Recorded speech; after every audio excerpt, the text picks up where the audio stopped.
ցանկացած առումով 3 պայեսնի դիմելը օգուտը վնաս չի, որովհետև դու ազատվում ես ավելորդ գլխացավանքից, որ աշխատողը չեկավ գործի, դուրս եկավ,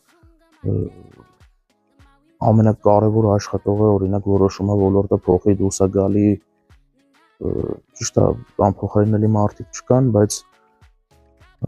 եթե քո ключевой աշխատողը գործից դուրս է գալի,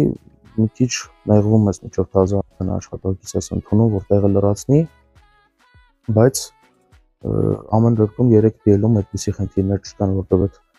աշխատողների խնդիրները ժամանակին հասցնելը, պատվերները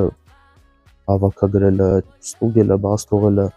դա արդեն ձեր խնդիրը չի դառնում, դա դառնում է մեր խնդիրը ու մենք ենք դրան լուծում տալի։ Այսինքն հիմնական 3PL-ի գաղափարը այն է, որ ինքը համ պահում է, համ հավաքագրում է, համ առաքումներն է կազմակերպում, վերաբերվում է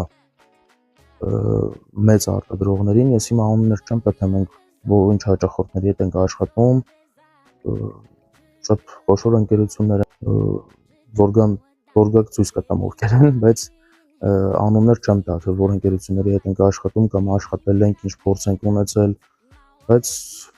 շատ խոշոր արտադրողներ են, արտահանում են, ներմուծում են ու բնականաբար ֆինանսական առումով մի քանի անգամ ավելի շատ ձեռատալի մեր մոտ բերեն ապրանքը պահեն, վճարեն բերածի համար, կան վարձեն օրինակի համար 1000 քառակուսի մետր պահեստ ու այդտեղ պահեն մի 100 քառակուսի